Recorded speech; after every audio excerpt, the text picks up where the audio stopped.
So good morning all. We'll be starting with the new unit, that is cardiac. Okay. So before starting with the cardiac disorders, we will move into the assessment of the cardiovascular system.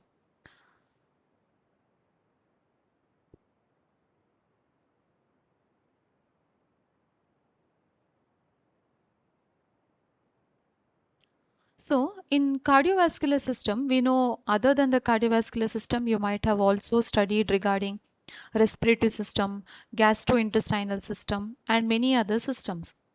So most of the time, initially we will deal regarding the anatomy and physiology. So I hope all of you have at least written down the notes about the cardiac. Okay, at least you have to draw the heart and at least write down the circulation of the heart here. Okay, and so here I will be particularly dealing only regarding the physical assessment of the cardiac system. Okay, so when we particularly start doing the assessment of the cardiac system, you might have already been knowing that we will do the history collection of the patient, isn't it? So when you perform the history collection as a nurse, so what and all are you going to ask the patient? Initially, you will be asking the patient regarding the biodata, isn't it? So you know what is the biodata, what and all will come under that, the name of the patient, maybe the age, you will see the gender, you will go through the IP number, education status, isn't it?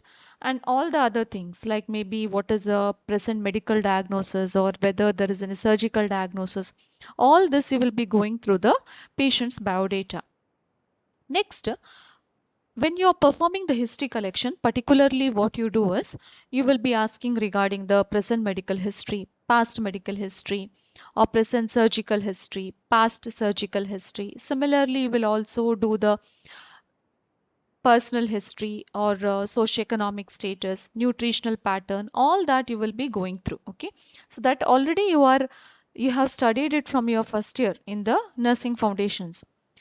Now, in the cardiac system, we'll see some particularly important things that you're going to assess in the history. Okay, so history of present illness you have to ask, okay, to the patient. Then health history, that is especially of the past. Okay, then review of allergies, medication history, family history, and also the personal history. Okay, so we'll see regarding each one of it in detail. So first of all, history of present illness. When you're asking the patient regarding the present illness, particularly we will ask them what symptoms they are being suffering presently. Now in the cardiac system, when we see, particularly you will ask them if they are having any symptoms like maybe chest pain, or if they are having any shortness of breath or dyspnea. Okay, then you can also inquire if they're having any palpitations or any edema or weight gain is there. All that you have to check for. Okay, you can ask them regarding the signs and symptoms. And most of the time, you should remember that a person with the cardiovascular disorders will particularly have chest discomfort. Okay, so always see for chest discomfort or chest pain in the patient. So whenever you're seeing for the chest pain or chest discomfort, see that you are assessing or finding out the quality, okay, or the location of chest pain. The chest pain can be usually radiating. Okay, it can radiate towards the shoulders or towards your scapula, towards your jaw. Okay, and it can also radiate to the arm and to the left shoulders, and then even to your fingers it can radiate. Okay, so ask them where is the exact location of the chest pain. Okay, how it is radiating, and what is the duration. Now sometimes the chest pain can be present only for some time, maybe soon after having a heavy meal or soon after exposing to very cold climate. Okay, so ask them what are the factors when they are experiencing the chest pain, that also you should ask them. And also ask them regarding the duration of the chest pain, like how much time it was present. Okay, how much time the chest discomfort was present. And then also ask them what is the relieving factors. Like sometimes if they are having the chest discomfort or chest pain, immediately once they sit down or once they are relaxing, okay, usually it will reduce. Okay, that you have to ask. Or ask them if at all after taking medications whether it has been relieved. All that you have to ask to the patient, okay, regarding the history of present illness. Other than that, if they have got any other symptoms, you have to inquire or ask with the patient. Next is regarding the past health history. Now, most of the time it is seen that the patients with the cardiovascular disorders, they will tend to have a past history of the symptoms of cardiac. Okay, so most of the time you can ask them whether they have had similar symptoms in the past, maybe the childhood when they were kids, if they had any symptoms, or whether they were hospitalized previously, or if they are hospitalized you should also inquire them regarding for how, when they were admitted, for how much long time, what was the medical illness, what medications they were taking, all that you have to inquire. Okay, or also ask them regarding any past accidents or any injuries was it, that also can be asked with the patient. Then, along with that, you can also ask them if they have got any other chronic illness, okay, like diabetes mellitus, hypertension, then increased cholesterol or hyperlipidemia. Okay, hyperlipidemia refers to the increased amounts of blood cholesterol or blood lipid levels, or if they have got chronic obstructive pulmonary disease, or if they have got HIV, AIDS, or any other cardiac disorder. Okay, and particularly this you have to assess because it is seen that a person who is having hypertension or diabetes mellitus, the risk of developing cardiac disorders increases 5 to 6 times. Okay, so always ask if they have got any associated chronic conditions. Okay, and even it is seen that a person who is having excess of cholesterol in the blood, they are at risk of developing coronary artery disease. Okay, that is CAD. Then a person with COPD, you might have already studied about chronic obstructive pulmonary disease. Okay, in this lung disorder, most of the time when it is prolonged, there is hypoxemia, isn't it? Because of this hypoxemia, usually it may result in right-sided heart failure. So that is why you need to assess if they are having any prior medical conditions. Okay. Then next is you have to ask them if they have got any history of any allergies. Now, particularly we know any person can have history of allergies to any type of drugs or any food, like maybe shellfish or eggs and all. Some people will be allergic to, or maybe environmental pollutants or dust. Okay, such things you can ask the patient, and also see if the person has got any allergy to drugs like penicillin, morphine, lidocaine, or aspirin. Because most of the time, a person with cardiac disorders will be given these medications. Okay, penicillin is an antibiotic. Morphine commonly we give to a person to reduce the anxiety. Okay, and lidocaine is an you may be thinking that lidocaine is only used as an local anesthetic agent. Here it is. You should be knowing that lidocaine is actually an anti-arrhythmic drug. Okay, and aspirin, you know, it is an antiplatelet. Now here in the figure you can see a person who has developed allergy because of penicillin. Okay, so you should always inquire regarding the allergies. Next is regarding medication. Now most of the time a person who has had a previous chronic illnesses, they will be surely on certain medications. So always ask the person what medicines they are taking, because sometimes as a side effect also they can get certain symptoms, isn't it? So ask them regarding the drugs. You can ask the patient to get the strips or capsules and come if they are not able to spell it. Okay, you can see the drugs. And one more main thing is inquire regarding the OTC drugs, that is over the counter drugs. Now particularly what happens is some people along with the allopathy, they may be taking medicines, or sometimes they may also take ayurvedic medicines and all. So always ask a person if they are taking any other medications. Okay, so that is very essential. Or if they are on any vitamin supplements or mineral supplements, let them get it and show. Okay, next is family history. So family history, why you are assessing? Because you should know whether they are at risk of getting any other chronic illness.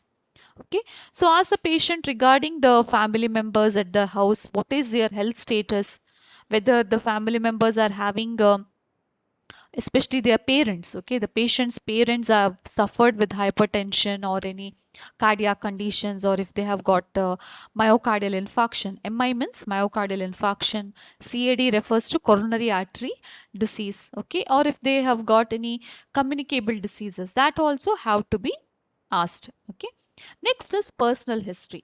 Now personal history is very important because most of the time people can have habits like chewing tobacco or drinking alcohol or cigarette smoking and all. So when you are inquiring with them, always see that you ask the patient since how many years are they involved with these habits. For example, if they are smoking cigarette, ask them since how many years they are smoking cigarettes, since how many years they are chewing tobacco. That has to be asked. You have to note down the period also. Okay. Along with that, ask a person regarding the nutritional pattern, what type of diet they prefer, whether they are preferring more of non-veg, red meat they consume. Okay, that also you have to assess. Along with that, see or check for the physical activity, because most of the time a person who is physically inactive or leading a sedentary lifestyle, they are more prone to get cardiac conditions. Okay, so sedentary lifestyle, what type of job they are doing, you have to ask a patient first of all. Then see if the person's body structure is obese or if they are lean, that also can be checked. Along with that, you have to see the BMI of the patient. In the coming slides, we will also see how to check the BMI. Next is clinical manifestations of heart diseases. Now particularly, what are the different symptoms you will see in any cardiac conditions? If I ask you what are the symptoms you will see in any patient with cardiac conditions, first of all, you may just tell the person may have chest discomfort, isn't it? Or the person may have chest pain. That you will surely tell, isn't it? So remember that a person who is with cardiac conditions will obviously have chest pain or chest discomfort. Now, chest pain or chest discomfort, it can be because of any cardiac condition. Any cardiac condition may be like angina or coronary artery disease. They will usually have chest pain. Now in different type of cardiac conditions, the pain will be differing. Okay, sometimes the pain duration is only for 5 minutes or less, sometimes it is present for more than 5 or 10 minutes or 15 minutes. Okay, so when the chest pain is for more than that much time, 5 to 10 minutes, usually we tell it as myocardial infarction or heart attack. Okay, usually the pain will not be relieved even while taking rest or even while taking nitroglycerin. Nitroglycerin is a drug that is placed under the tongue of the patient. Okay, that is called as a sublingual drug. Okay, so not only sublingually you will place nitroglycerin, nitroglycerin is also given in different forms, maybe like in the form of sprays or in the form of creams also you use. Okay, so remember that nitroglycerin particularly we give to a patient with angina. Okay, commonly after taking NTG or aspirin, the patient's pain will reduce. But certain times, in the case of myocardial infarction or heart attack, what happens is the pain will not be relieved even after rest or even after taking nitroglycerin.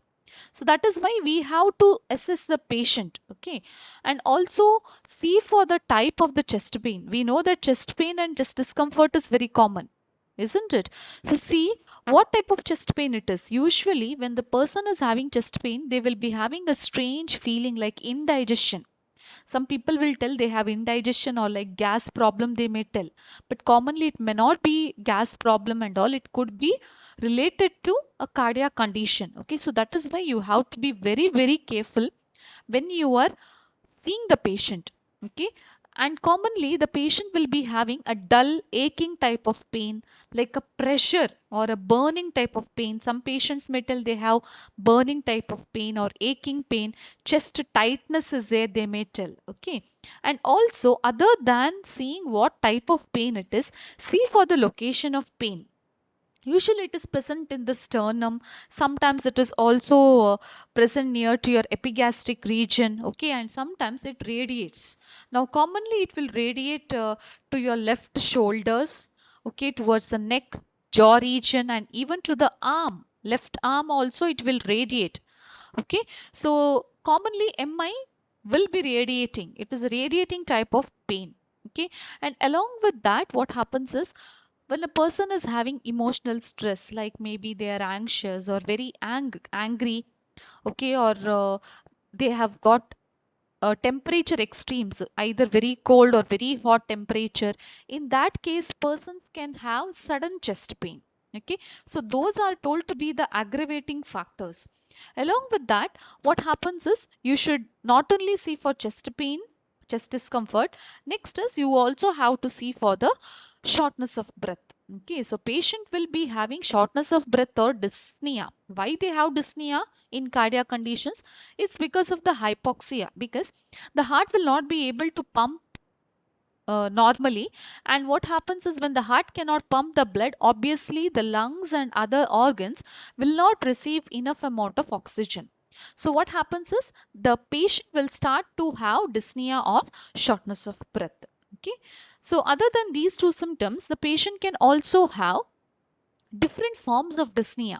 Okay, so these are the different type of dyspnea. I have not mentioned the definitions, so after my explanation you will have to write down the meaning of these words. Okay, so in the different type of dyspnea we have got, first is exertional dyspnea. Now exertional dyspnea, for that, what do you mean by dyspnea? Dyspnea means difficulty in breathing, okay, or labored breathing is called as dyspnea. Exertional dyspnea means dyspnea on exertion, that is, dyspnea is present during mild or moderate exercise or activity. Okay, so in exertional dyspnea, patient will be having breathing difficulty when they are performing activity or exercise, and usually it will disappear during rest. That is called as what? Exertional dyspnea. The next type of dyspnea is orthopnea. So orthopnea term you might have studied already in foundations, a very important topic. Orthopnea means what? A person will be having dyspnea especially when they are standing.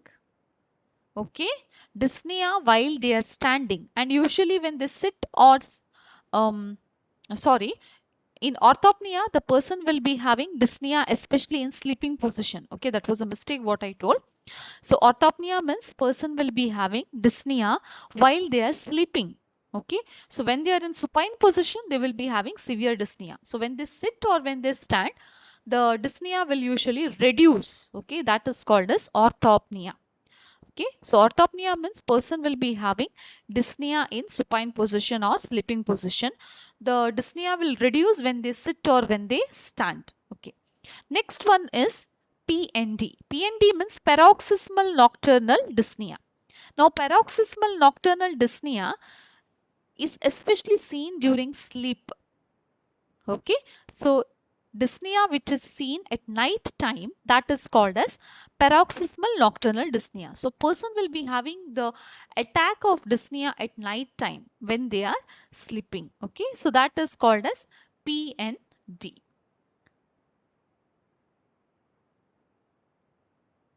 Now next clinical manifestation of heart disease is edema. Now about edema in detail I will come in the next slides also. Okay, now particularly I will tell you what is edema and what happens here because of the edema.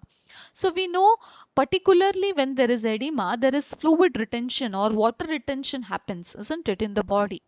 So what will happen here is when the water retention happens, obviously what happens to the weight of the patient? The person will gain weight. Okay.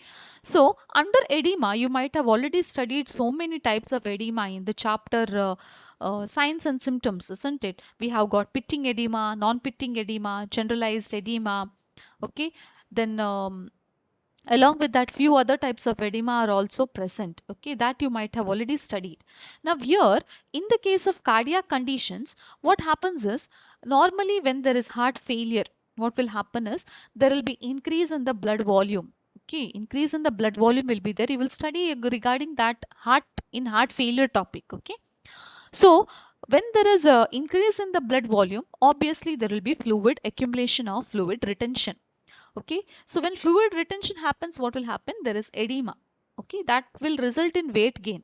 So there will be swelling of the body parts. There can be swelling in the lower limbs. There can be swelling in the periorbital region, in the face region. There can be swelling.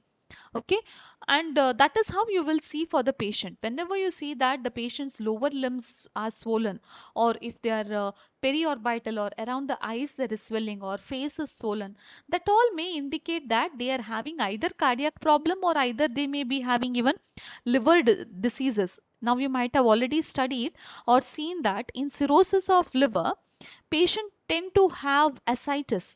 Ascites is fluid accumulation in the peritoneal cavity. Okay, that is a type of edema. Now, here in the case of cardiac conditions, normally we have to see if the patient is having pitting or non-pitting edema. Okay, so for that, what you have to do is you will have to apply pressure on the patient's limbs. Okay, that is usually in that region where you can see, they have in the picture you can see there already. Okay, you are applying pressure with your finger, not with your nails. With your finger you have to apply pressure for few seconds, and after that you will release your finger. Okay, so when you release the finger also, when you see that there is a indentation. Indentation means here you can see, one mark is there. Even after the finger is removed, you can see that there is an indentation of around the skin. That is called as a pitting edema. Okay, so you are taking your finger and you're pressing against the patient's limbs. Okay, and after few seconds you are removing your finger, not with your nail. If you put the nail, what will happen? There will be mark of the nail in the patient's skin. Okay, so don't use nail, just use a finger tip. Okay, so when you are releasing the pressure, even after releasing the pressure, if at all there is indentation, here you can see that in the figure, that will tell that a person is having pitting edema. Okay, other than that, I told about different other types of edema. That is periorbital edema, means around the eyes patient will have edema. That is called as periorbital. Here you can see the in the figure. Okay, so periorbital edema is also indicating that person is having some cardiac problem.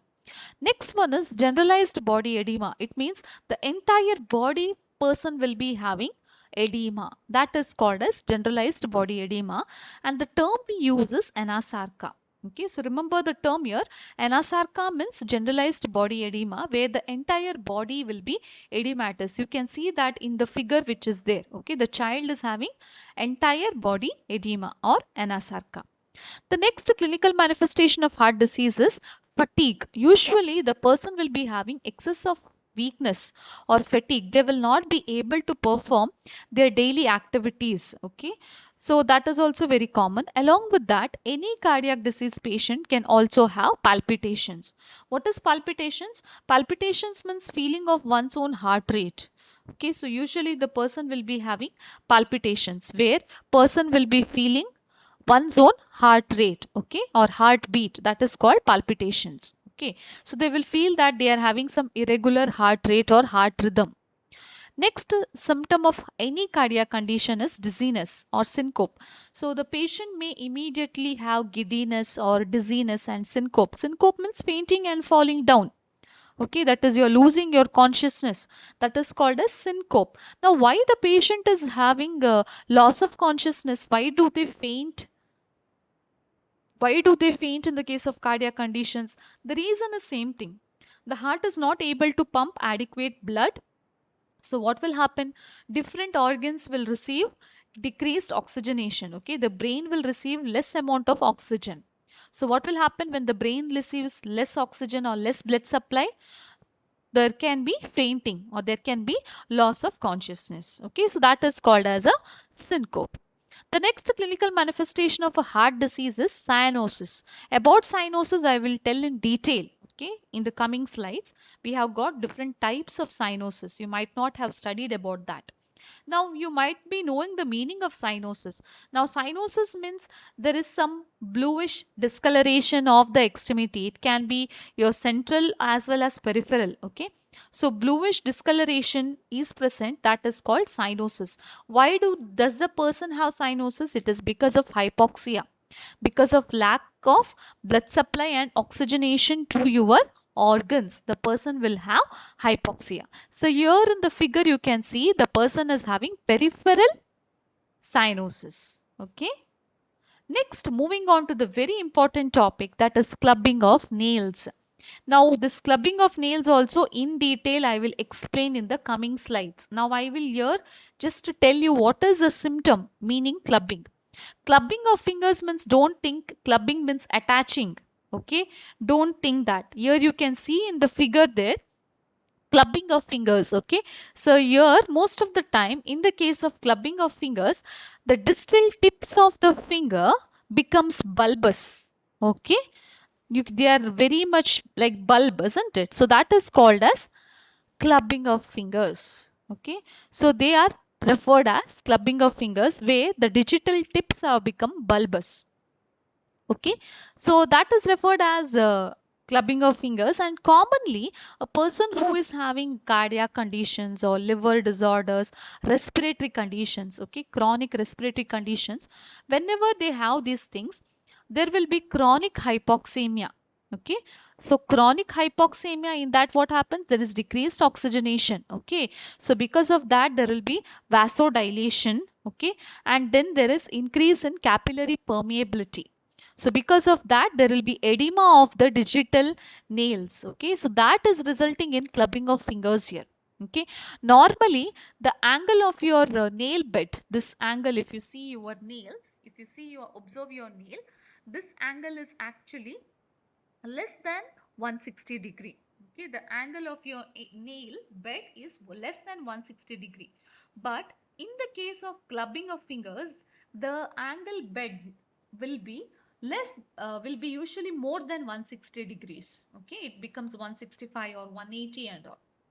That is called as clubbing of fingers. Okay, remember that normally the angle is less than 160, but in the case of clubbing of fingers, usually there is, the angle becomes more than 160. Okay, now to detect if there is clubbing of fingers, you have to hold the fingers as it is shown here in the figure.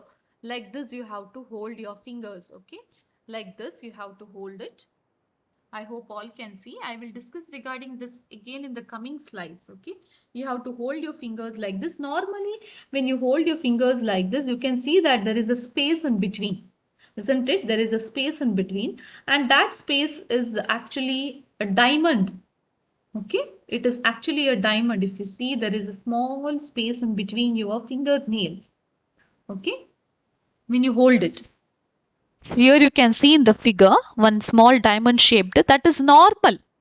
Okay, if you don't see this diamond shape, then you are having clubbing of nails. Okay, again we will move into it and I will discuss regarding that. Okay, so that is called as clubbing of fingers. Normally angle is less than 160, in clubbing it is more than 165, and that test which I showed you, that is called as Shamroth window test.